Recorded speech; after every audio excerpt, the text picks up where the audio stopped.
Hello and welcome to this tutorial for users of Microsoft Word 2016 for the Mac. In the previous tutorial we looked at formatting text, and in this tutorial we're looking at formatting the page and paragraphs. Now before I get into the settings, I just want to make sure that you have the ruler visible on the screen, and you'll see here that on my screen I have a horizontal ruler at the top of the screen, and on the left of the screen there is a vertical ruler. Now if you don't see those, what you need to do is go to the View tab. So if I click on View, you will see in the Show section there's a ruler tick box or a checkbox. If I click on that, you'll see those rulers disappear, and if I click again, they return. It's possible that you only see the top margin there, the horizontal ruler. If that's the case, if you go to the Word menu, come to Preferences, and then click on View, and in the Show Window Element section, just make sure that you have a tick or a check in the vertical ruler section there. So if that's missing, you won't see the vertical ruler. If it's there, you will. So with that ticked, I'm going to close the dialog, and then I'm going to go to the Layout tab. And on the left side of the Layout tab, you will see the Page Setup section, and on the left side of that section, you will see the Margins button here. So first of all, I'm going to click on the drop down for margins, and you'll see there a number of predefined settings. At the moment this page is set to normal margins. You can see the measurements are approximately 2.5 centimeters top, bottom, left and right. Now before I change the margin setting here, just take a look on the page, and if you look at the paragraphs that you can see there, look at where those paragraphs end and how many lines they're taking up on the page. And if I now switch to this narrow margin setting, and if I click on that, you will see immediately there, obviously the margins have changed, and we have much narrower margins left and right. You'll also notice there that the paragraph layout has changed, and if I click the undo button, you'll see there again it reverts to the normal margin. If I click the redo button, you can see there how it appears with a narrow margin. Now if I scroll down to the end of the page here, you can see how much space is now available at the end of the page. If I undo to return to my normal margin, scroll down again, you'll see the text fills the page much more completely. So by having a narrow margin, obviously you can get more text per page. Now there will be times when you need to set a specific margin. You don't want to use one of the presets. And if you're, for example, taking a test in Microsoft Word, one of the first things you'll be asked to do is to go to Page Setup and set a particular margin size. And to do that, you simply come back to the Margins option and go down to the bottom where it says Custom Margins. Click on that. And what I'm going to do here is set a top and bottom margin of 2 centimeters. So I simply type 2 in the first box. I'm going to press the Tab key on the keyboard to move to the next one. Type 2 again, press the Tab key again. For my left margin, I'm going to set 1.5 centimeters, press the Tab key again, and the right margin, I will match that with 1.5 centimeters as well. The gutter I'm going to leave at 0 because it doesn't apply in this case. It's only applicable really in longer documents that are going to be bound, like for example a typical printed book. So I'm simply going to click OK here to apply my margins. And if I scroll down again, you will see with those narrower margins set, I have a little bit more blank space at the end of the page. I'm going to switch back to my previous margin settings. I can either do that by clicking the undo button, or of course go to the layout section again, click the margins drop down and just select normal. One more thing on the margin settings is that you'll notice that I've been using centimeters. If you prefer to use some other type of measurement, you can do that, and all you need to do is go to the Word menu again, come to Preferences, and this time click on the General button there under Authoring and Proofing, and under General you can see there in the main settings we have Show Measurements in Units of, currently set to centimeters, and you'll see there we have the options of inches and millimeters, familiar terms. You also have points and picas, which are more applicable to professional printing. I'll leave it on centimeters and simply close that dialog. You can also use page setup to change the orientation of a page, and if I go to my window menu, I'm going to switch to another document, this coming soon document, and this is basically going to be a poster that will be printed and distributed around the town, and at the moment it's in portrait format. If I just come down to my zoom options here and click on that 100% button there, I get this dialog with all the options, and I'm going to select whole page. Click OK, and so you get a view there of the entire portrait page and how the text is presently laid out. What I'd like to do is change this from portrait to landscape, or from a vertical layout to a horizontal layout. And to do that, I simply go again to the layout tab, and you'll see the orientation option there on the left side of the page setup section. Click on the drop down, and there's only two options there, and I simply click landscape. And for my purposes, that's a more pleasing layout, so I'm going to leave that as that is, and I'll save that, and we'll come back to this document in a future tutorial. However, for now I'm going to go back to the previous document, so again come back to that window menu, and I'm going to switch to my classic screenings document. And if I scroll down to the very end of the page, you will see my final entries there, and what I want to do here is have each movie on its own line. So if I go to my third line there where Gone with the Wind is, just click at the end of that where Vertigo is, just delete the extra space, and I'm going to press the Enter key to move Vertigo to the next line. And when I do that, you'll notice that Word creates a new page. And this is something that you will observe as you're typing, is that Word will automatically create a new page whenever you get to the end of the previous page. So you don't have to do anything special to create a new page. There are times when you're typing and your document spills over onto a second page, but it's only a small amount of text. And this is another way you can correct things by tweaking the page margins. So if I come back and click anywhere in my first page, I will then get the ruler related to that page, and I can simply put the mouse pointer into the ruler section.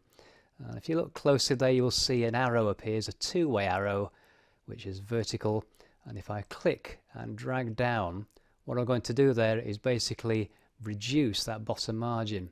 And you'll see there that the text comes back from the second page onto the first page. So as I drag, it does vary, as you can see. So I'm just going to drag it down near to the bottom of the page, release the mouse button, and I'm now returned to a single page document. If I now click the undo button, that will reverse that margin change. And if I scroll down again, you will see my second page. So keep that in mind, that sometimes it can be frustrating when you've created a document and just a small amount of text appears on the second page. You can tweak those margins and then bring all that text onto a single page. And of course, there are times when you'd like to create a new page yourself, and I'm going to do that with this document. And if I scroll back up to the document there where this About the Movies section begins, I'd like to have that begin on a new page. So all I need to do here is click at the beginning of the line, and first of all I'm going to use a keyboard shortcut, and on the Mac keyboard that shortcut is Command and Enter. So if I press Command and Enter, you'll see there that I now have that piece of text moved to a second page. It's also worth noting that down at the bottom left of the window, you'll see there page 2 of 2 when that page is active. If I click onto the previous page, you'll see that status now showing page 1 of 2. So in a longer document, this is a useful way of identifying whereabouts you might be in the document. You'll also see there, by the way, it tells me how many words I have in the document. So if you're doing an essay and you've been asked to write 1,000 words, keep an eye on this section in the status bar, and that'll tell you how much more you have to write. I'm going to undo that new page creation now. So if I click on the undo button, and with the cursor still at the beginning of that line where I'd like the new page to begin, come again to the layout tab in the page setup section, and this time go to the breaks button and click on the drop down where breaks is, and click on the page option at the very beginning. So if I click on page, I get the same result as I did previously with that keyboard shortcut. A new page is created. One obvious problem with longer documents is the amount of white space that can appear where a previous page ends. For example, here we see the last paragraph of the previous page, and there's an awful lot of white space before I get to the next piece of text on page 2. You can actually remove that white space, and to do that I'm going to use the mouse first of all and put the mouse pointer between the 2 pages. So in that grey area where the page begins and ends, just get this 2-way arrow. You'll notice the icon there, and again this time I'm going to double click, and just see there that white space is removed and the page break is indicated by this grey line. And if I put the mouse pointer over that, you'll see there we get the same icon. If I double click, the page again is removed to its standard page layout format, so you can see the white space again. Another way you can see the layout of your pages is by simply changing the zoom settings, and to do that, you've seen this before, you can either click on the zoom value at the bottom right of the window and choose a lower zoom value. Alternatively, you can use this drag slider here, click on the button there and drag left to see more of the document and drag right to see a much closer view. So if I go left, you can see the document layout, but it becomes harder obviously to read the text. I can also go to the View tab and choose to see the pages side by side by clicking the Multiple Pages button, and you'll find that in the Zoom section on the View tab there. So if I click Multiple Pages, you will see the view switches to show the 2 pages side by side, and it's also possible to read the content in this view. However, I'm going to switch back to the single page view, switch back to the Layout tab, and I'm also going to reset the zoom level. So again, click on the zoom value at the bottom right of the window. That brings up the zoom dialog. I'm going to select 150% and click OK. The next type of formatting we're going to look at is indentation. And to do that, I'm going to switch to another document. So again, click on the window menu, and this time I'm going to choose my letter sample. And here we have 2 addresses at the top of the page, and I would like my addressee to be positioned over on the right of the page. Now, one way of doing that is to select those 3 address lines and go to the paragraph formatting section on the Home tab and click on the right alignment button. Well, that moves the address over to the right side, but unfortunately the left side of that block is uneven, and I want that to be even, and I want the right side to be uneven. So let's just put that back on the left. So I need to move this across, keeping the left side even, and to do that I'm going to use the Tab key on the keyboard, and as I repeatedly press the Tab key, you will see the selected text move across, and of course my left margin, or the left side of that text block, remains even as I want. You can also reverse that by pressing Shift and Tab, as you can see there. So if I tab across too far, which sometimes happens, you'll see I get a bit of a mess there, and I can then use the Shift and Tab shortcut to repair my mistake. And if I click away, you will see that the letter layout looks a bit more professional. You can also use options on the toolbar to do the same thing, and if I again select those 3 address lines, just click and drag there, you have in the paragraph section 2 buttons, which you can see here, a left pointing and a right pointing arrow. If I click on the left pointing arrow, that will decrease the indentation of that selected text, and if I click the right arrow, of course that increases the indentation. So remember those 2 buttons for decreasing and increasing indentation, and if you prefer to use the keyboard, of course remember the Tab key to indent text and the Shift Tab shortcut to decrease indentation. Now let's look at a way you can apply indentation to a paragraph to make a paragraph stand out a little bit more. So now I'm going to come back to the window menu again and switch back to my previous document, and I'm going to scroll up to the top, and in fact I'll just scroll it so the Venue 1 text is close to the ruler there, and I'm simply going to click anywhere in this paragraph that describes the Ritz Cinema. Now I don't need to select the text here, simply click anywhere in the paragraph. Microsoft Word will automatically identify the beginning and the end of the paragraph, and the reason for that is if I come back to the Home tab and click on my Show Hide Non-Printing Characters button there, you will see the markers that identify the beginning and the end of any paragraph in the document. So Word uses these markers to automatically spot the beginning and the end. I'll just click that button again to remove those. And with the cursor flashing in that paragraph, I'm going to go again to the Layout tab. And in the paragraph section, you will see the indent options. And I'm going to set the left indent to 2 centimeters and the right indent to 2 centimeters. Simply click and type, press the Enter key to complete that. And you will see there how my left and right indentations have impacted that paragraph. And if I scroll up there to see the rest of the document, you'll see that paragraph does stand out on the page as being something different. So if you need to draw attention to a particular paragraph, using left and right indentation is a good way of drawing the reader to that particular paragraph as something important.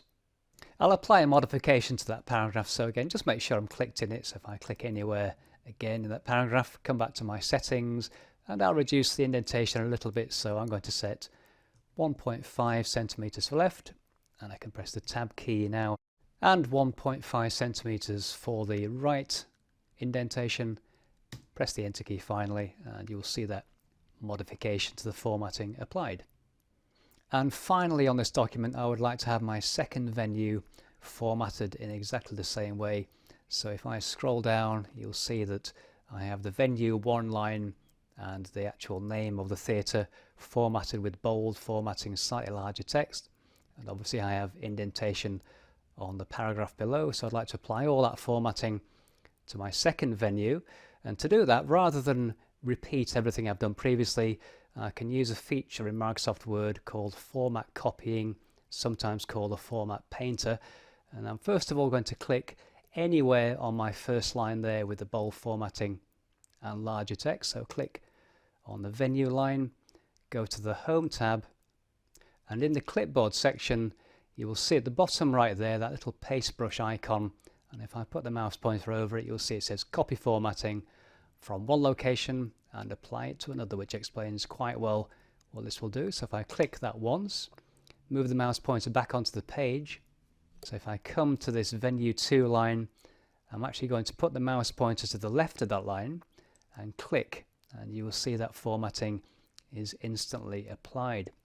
I'm going to do the same thing for the venue name. So again, I can choose either of these lines because the formatting is the same. Let's just click on the word Ritz there, click on the format painter or the format copier. Now, one thing to be careful of, if I come back to the page and simply click on the word central, you will notice that formatting is only applied to that word and not to the word the here. So I've got to be careful of that. So I'm going to undo that. And let's again select an example of the formatting I want to copy. Click the format copier.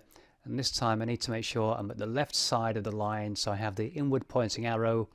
This time click, and you'll see there Microsoft Word correctly applies that formatting to both words. However, when it comes to paragraph formatting, this is in fact much easier. So here, all I need to do is click anywhere at all in the paragraph that has the formatting I want to copy. Click on the Format Copier button again. And because of the way that Word automatically identifies the beginning and the end of a paragraph, all I need to do here is simply click anywhere at all in the paragraph I want to copy the formatting to. So if I click now, you will see there my indentations have automatically been applied left and right. And so there's a useful way if you are formatting a large document and you want to repeat formatting. There's no need to go through the process with the format buttons. You simply use that format copier, and that will save you an awful lot of time. That concludes this look at document formatting. I hope you found some things in there that are useful and you can apply to the documents that you're working on. In the meantime, thank you for watching, and I'll see you next time.